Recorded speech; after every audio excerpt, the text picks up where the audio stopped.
Hi, everybody. How do I make that? My name's Tom Uhlhorn. I run a customer experience design agency called Tiny. We've been around since roughly about November 2015. We're very much an open book. I'm actually going to try and whiz through this presentation because it's a bit of there's a lot of templates and tools that you can use. If you're interested in having it sent to you, those are my detail, or that's my email address up there. You can search me on LinkedIn as well. I'm more than happy to connect via that. I don't really use Twitter, which is kind of ironic given tonight's presentation. But I will explain why.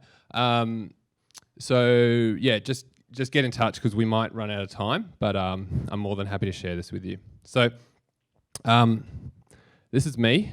I'm not too good at the old profile photos. So one time I was bored on the couch and I needed to sneeze, and I took a slow motion video of myself sneezing. I thought it would be funnier than how you reacted just then. I have a background in marketing. I have a Masters of Marketing at QUT up in Brisbane. I worked in a digital agency for a few years and then in-house. I'm very much a strategic marketer by trade. In 2015 though, I went off on my own. I basically had been doing consulting on the side as a bit of a growth hacker, and I had a client. He was a compliance software management system who has since gone into blockchain. He's working with a Sydney-based blockchain company at the moment for basically, it's kind of a little bit Big Brother-ish, but it's also really convenient about digital identities. And I started consulting to them as a growth hacker. He gave me the opportunity when I was working in a pretty comfortable full-time job at a pretty cruisy company to jump ship for $500 a week and a little bit of equity in exchange for my services. I saw that as the opportunity to launch what I'd always promised myself I would do, and that's start my own company. So I jumped by the time my 4 weeks period was over, and I'd done a little 2-week holiday to India. I came back on 3 days a week, which was a really nice Kickstarter for Tiny. But basically, other than that, I had $1,500 left in savings and started it from there. Around 2016, almost about a year ago actually, I kind of realized that the consultancy model is very limited, because the way I see it is if I deliver someone a strategy and it just ends up sitting on a shelf and not implemented, then they've wasted money. Whether they've spent $500 or $5,000, it doesn't matter. If they're not using it, then I'm not actually proud to put my name behind that either. So I flipped it into a full kind of agency model, even though I absolutely despise agencies. Is anyone here from an agency, by the way, just out of curiosity, or formerly from an agency? Okay, yeah. Actually, while I'm asking, who here has their own startup, like right now? Who here either works for a startup or works for another, just a company? And then there's students. Okay, cool. So it's mainly it's not just startup. You're the bloody most important people in the world to me. So it's mainly startups. So basically what Tiny is it's an agency for startups, is the way I'll tell you why I think that's really important to make that distinction, because my marquee client being Volley, they had been working with an agency before, like a traditional agency, and they kind of balked when the agency tried to charge them $20,000 in sweat equity for their logo, which you always should balk for at any time, doesn't matter how big you are. And what they did is they came to me, and basically we went through the entire holistic customer experience journey, or customer journey, and redefined or redesigned the customer experience. Volley is a social enterprise. They connect skilled people to volunteer organisations. As of now, we're closing in on $100,000 in volunteer value generated. It's kind of like Upwork or Fiverr for volunteering, so that's quite a bit of money in volunteer value. And they've been live since November, and that's purely because we've designed a killer customer experience. We have a very small client base, and we work with a lot of different, mainly startups. That's what I prefer to work with, who ironically, most agencies don't work with them because they don't have any money, but I'll come to that in a second. This is a nice quote I found on agencies. even though it's actually about chess. Um, Agencies, like I can't say anything nice about agencies, to be honest, because a marketing services agency should exist to connect companies to consumers at a positive return on investment. Now, I don't know how many of you from Startup Land have gone to an agency and whether you've been too cheap and they haven't spoken to you, you've been too cheap and they haven't spoken to you, or they've tried to charge you a lot of money without guaranteeing a return on investment. I see that as complete BS. Like, even if you spend $500, you have to be getting a minimum 1.5 times return on investment. And this is where we're going to in the social media side of things. Everything you do from marketing, you have to approach from a return on investment perspective. If you do not understand how your marketing and communications can generate you a return on investment, then go back to the drawing board, because you have to be able to clearly define that link between a piece of communications and the return you're going to get for that. Social media is definitely included in that. I'll move on from this pretty quickly, but if you are being duped into either if you're getting a marketing intern, if you're hiring a gun CMO, if you're working with an agency, if they are kind of selling themselves on how big, bold, or beautiful their work is, it looks cool, like it's absolutely beautiful, but it's art, it's not commerce, and you have to bring it back to ROI. That is one thing. If you can take away anything, ROI is the thing you should be focusing on. A really quick story. I know this from personal experience. The app on your left is an app called Kickback. There's a lot of apps out there like it now. We did it back in 2014 when I was working at a digital agency. It's basically an app that's used between housemates, friends, traveling, colleagues, anyone who has to split a bill. It was basically a tab system. It was figuring out who owed who amongst friends and keeping the kind of score even. It was quite a valuable product to a lot of the people we spoke to, because it avoided the need for microtransactions. It's worth nothing nowadays. A similar app called Venmo. Who here's heard of Venmo? It's owned by PayPal or it was bought by Braintree, who are with PayPal. So they're quite a big company nowadays. They are a peer-to-peer transaction service. So if you owe your friends money, you can transfer them money. So these were two different ways of looking at the same problem. Venmo is actually about just making it easier to transfer money. We were actually trying to remove the whole need to transfer and only do it when it got ridiculous. The problem is Venmo had a really nice growth hacking mentality to their startup. Kickback had an agency mentality. We focused too much on the story. We focused too much on the brand. We focused too much on, we had these defined segments, like our marketing plan looked like one of my marketing assignments. We had like this very clear target market, and these are the channels we're going to use, and this is what we're going to say. And like, it's important to understand that stuff, and any marketers in the room, like, I'm not dissing that because I still do that stuff, but at the same time, we never tried to understand what our customers wanted in terms of customer experience, and Venmo did. And we had a $3,000 above the line marketing budget or marketing spend budget, and we were complaining that wasn't enough because we were getting paid $5,000, $10,000 a month by our clients. So we were like, this is nothing. And in reality, that was heaps. We spent that on a YouTube campaign and a prize, and it just didn't work because people didn't understand. We didn't show people that we understood the problem and that we had the best solution, nor did we listen to them and bring it back into our product life cycle. Excuse me. So this is why I started Tiny.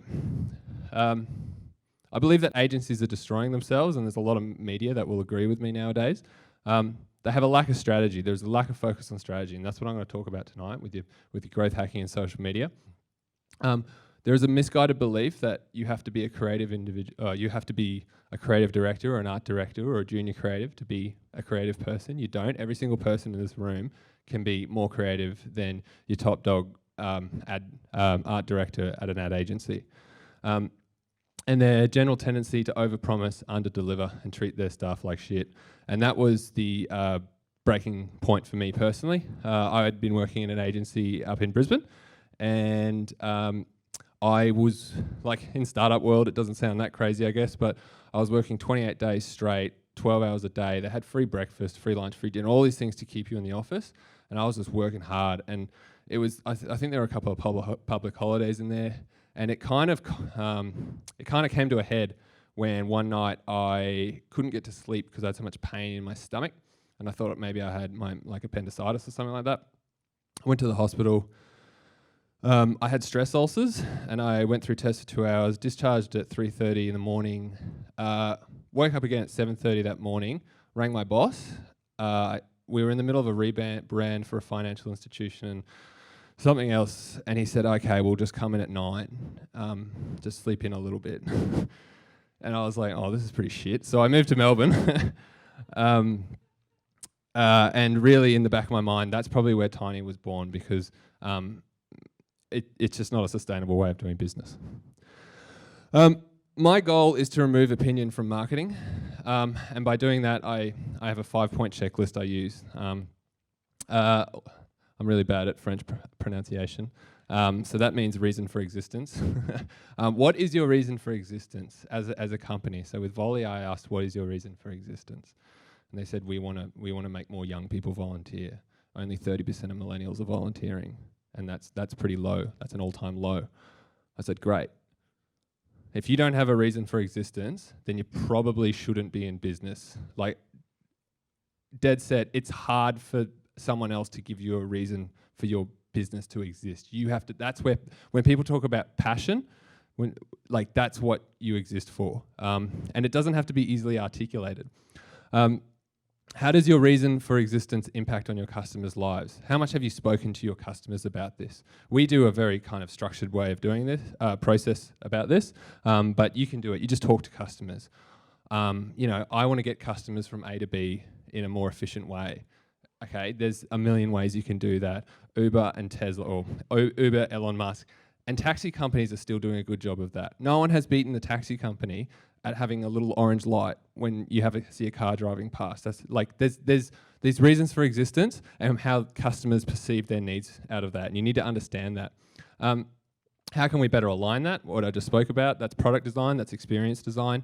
How can we make your brand broadcast the emotional reaction? So every successful product or company out there right now generates a positive emotional reaction when their customers see them. So a brand is the emotions that happen when you connect your company to your customers. It's how they feel. When I see a McDonald's sign, I probably feel something very different to a 14-year-old, but there's still emotions, and McDonald's know that, and they know how to leverage that. And you should only be focusing on your brand once you get your experience right. And then the 5th point in what we're going to talk about tonight is how can we growth hack those emotions? Promotion. Promotion is what most agencies focus on, and sadly they're missing the first 4 points, and you guys need to understand those first 4 points. I'm not going to talk about them tonight. I can send this through, and I'm more than happy to answer questions. I'm an open book, but let's talk about some growth hacking. I didn't create this definition. I got this off Wikipedia actually, and it's quite good. Growth hacking, who here is familiar with the term growth hacking? Okay, lean startup, who's familiar with the term lean startup? Okay, it's a they're very interrelated concepts. Rapid experimentation, so lean product development, but kind of applying it to your marketing. And it does actually apply to your product as well, but for these purposes, we're just talking about marketing. To identify the most effective and efficient ways to grow a business. And that's what you need to be able to do, and that's where the return on investment side of things comes in. So growth hacking is 2 things. It's data-centric. This is a spreadsheet of one of our clients. You can see, I've blurred out most of the details, but you can see along the top row, we measure, this is for a Facebook, this is at Facebook post. So all down here, that's us naming every single post. And then we have the goal of each post. What type of post? Is it an original video? Are we reposting something, et cetera, et cetera? What is the call to action? Do we want them to like? Do we want them to share? Do we want them to click through to a website?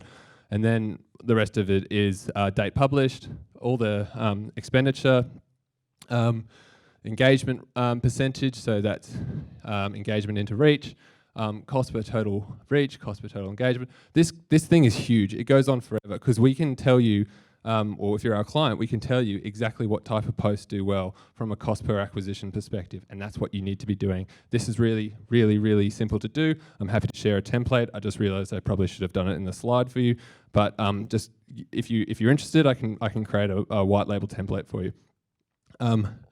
Growth hacking is customer centric as well, though. It's not just about data. It is about your story. So even though I've just bagged agencies, you still need to have a really good story, and you really need to understand how to connect with your customers. Now, I'm not gonna. I want to show this, but it's 2 minutes long, and I feel like I'm gonna run out of time. So this is for a client. We did a short piece of content marketing on a girl in Mount Evelyn, or a lady in Mount Evelyn. Sorry. She's only 22 and she rescues 200 orphan wombats, possums, kangaroos a year. And what Volley stands for, its story is change your way. That's how we've kind of put it into one nice little package. It's about empowering people to volunteer. It's not too hard to volunteer. You can do a lot of different things. And we have done a lot of different things. We have some pieces of content marketing that generates $600 cost per acquisition, or cost $600 per acquisition, which is horrible. Like that is just, we never want to repeat that. This little piece, it cost us about $1,500 to make, but it's got a cost per acquisition of 20 cents. And that's what you should be breaking it down to, not total cost of can I afford it, but what is the return I'm going to get on that. Now, this is a little bit harder because these guys are a social enterprise, so users are free, or signing up as a user is free, but there's a longer kind of funnel. Oh, okay, so yeah, that's where you need to be focusing. So most growth hackers will actually fall in here. Most kind of digital people will actually go, we're all about data. Most agencies sit around here. You want to be sitting in here. You have to understand your story, and that's why it goes back to that checklist. You know, point 4, what is your story? So the rest is a little bit of a kind of tips and tricks, the rest of this conversation. Feel free to butt in, and if I run out of time, I will send through, I'll post this up on LinkedIn tomorrow, and I can send through the article to the presentation to anyone who wants it as well. Who has heard of funneling? Okay, I don't have to explain it too much then. Really, really important to actually be able to understand your entire funnel, and the only way I know how to do that, I know people that just code in their funnels into Google Analytics, or don't code them into Analytics, but draw it out. Go get a whiteboard session. Start with the end. What do we want people to do, and how can we work our way back? So for those who don't know, the left column is your acquisition. So there's ads, words of mouth, PR, all those kind of things. The middle is your inquiry generation or your lead generation. So you can do landing pages. We're experimenting with chatbots at the moment because they're quite efficient. There's phone calls, there's walk-ins, there's all that kind of stuff. And then there's conversion. The link between like a landing page and conversion usually requires human interaction. It doesn't mean you should stop measuring the data though. You need to be measuring data between every single step. You need to know what your landing page to conversion ratio is as a percentage is the easiest way to do that. And you don't need to be buying all the tools. I had a client today ask me about what Facebook platform what advertising platform I use to advertise through Facebook, and I just said Facebook. I don't use Ad Espresso. I don't use any of these other ones because they cost money to do the exact same thing, and what they do promise you is what you should actually be already knowing through your strategy. Get more clicks, get more likes. They give you analytics and they give you scheduling. That's all they do. So all this stuff is free except for Unbounce. There is a free version, but goddamn, Unbounce is awesome, and it's worth, if you don't have access to a developer or a designer, it's drag and drop, create a landing page that converts people. You can use templates. Like, I'm not getting paid by Unbounce either. It's really good. And spreadsheets. So spreadsheets are fantastic. There are two things I like to look for when I'm creating a funnel. There's the path of least resistance and the low-hanging fruit. This is the path of least resistance. Basically, if you can look at your best performing assets, it's obviously the ones that you want to scale. So don't focus too much on these, contrary to what a lot of people do. Kind of just pump more money into these if you have money to pump into these. If it's like, it doesn't have to be advertising either, sorry. That could be like really nice articles. If you're a good writer, you could write some really nice articles. And that could be to, your web, like a certain page on your website, or it could be to, I don't know, there's so many clever little things you can do. It could be like your Facebook, you know, I'm thinking about starting up a dropshipping business through Facebook. Like, you don't need to have these kind of traditional conversion assets that cost money. And then the sign up ratio, for example, that's just your sales pitch.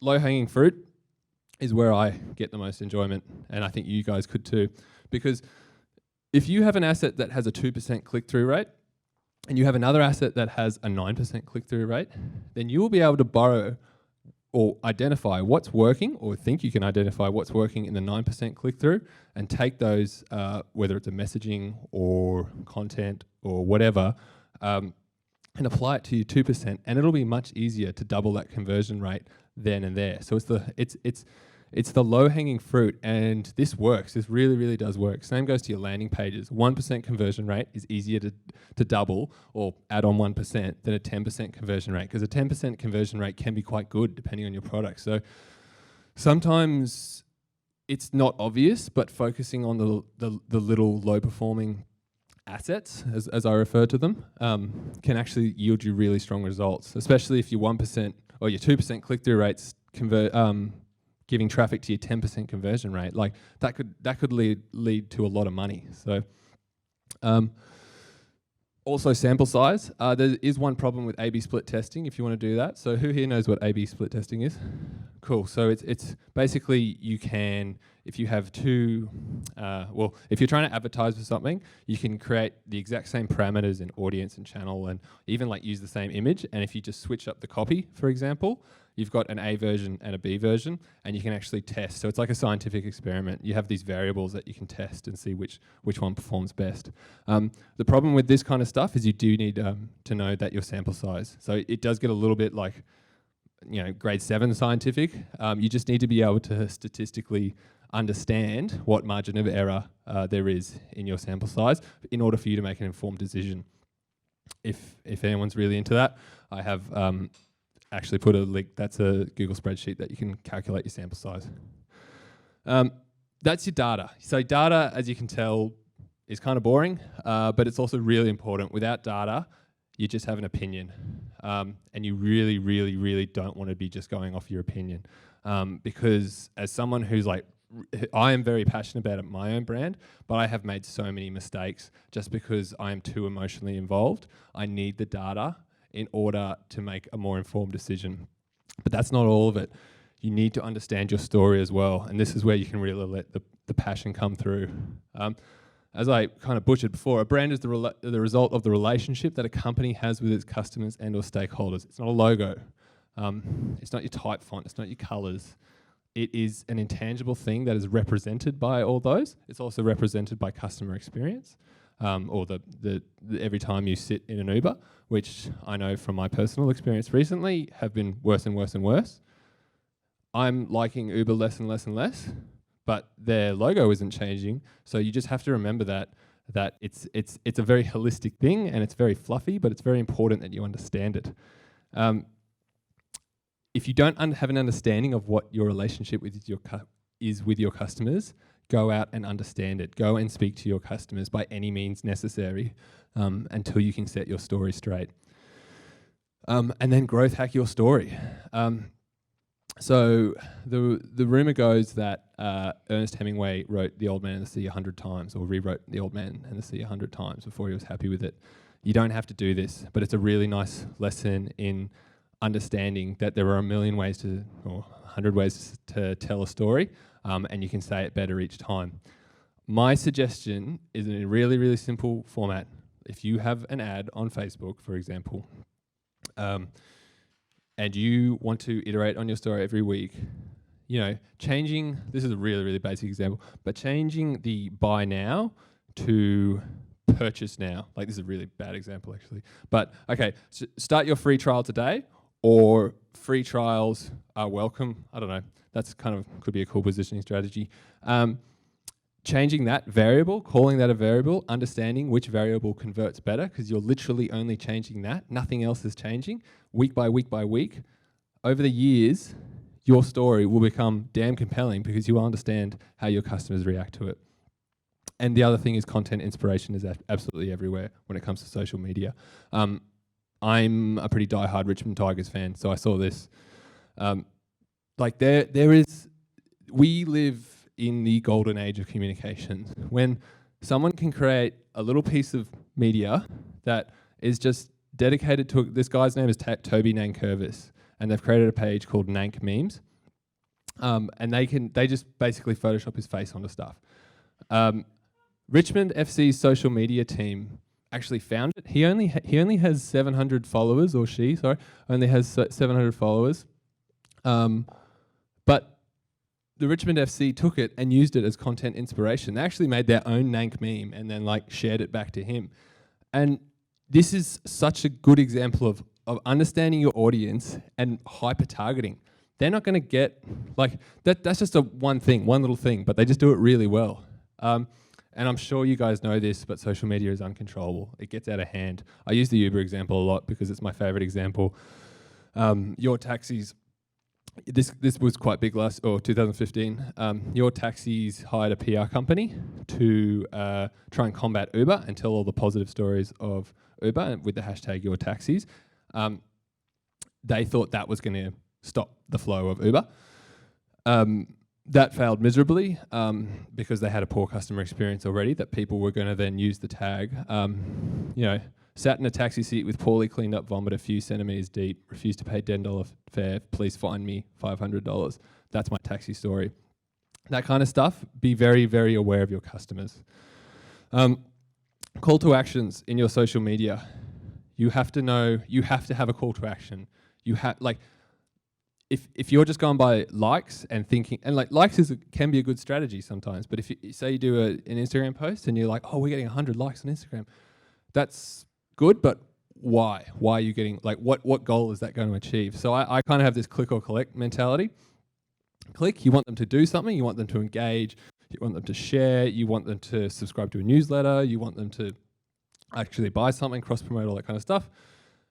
Collect is a really kind of cool idea that you can actually start understanding your customers better through how they behave on social media.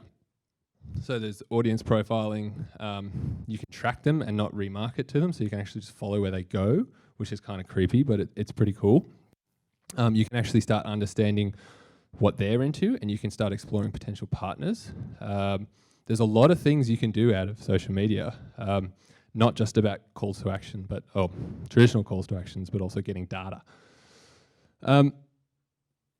This is very much an overview of the role of what I see social media is playing. I'll skip Facebook for now because Facebook I will come back to.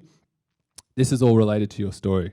So Instagram is your daily journal. So take photos of this as well if you want, because I'll probably go over this pretty quick.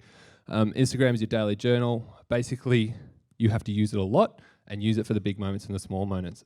Ultimately, it's the little things that make those stories great. And if you can have little things kind of popping up on Instagram, that will come back into your strategy at a later point. I can almost guarantee it. Twitter, do not use Twitter as a means of advertising or promoting yourself outside of Twitter ads. Twitter ads are quite good. But use it as the discussion platform for the half-formed idea. I got to speed this up. Basically, LinkedIn and blogging, use that if you're a good writer, really, really effective, and then use Facebook to actually bring everything back together. So in my opinion, the returns that Facebook can give are second to none in terms of engagement and calls to action. So treat Facebook as your town center. Not everything happens there, but everything worth talking about is spoken about there, and use it that way.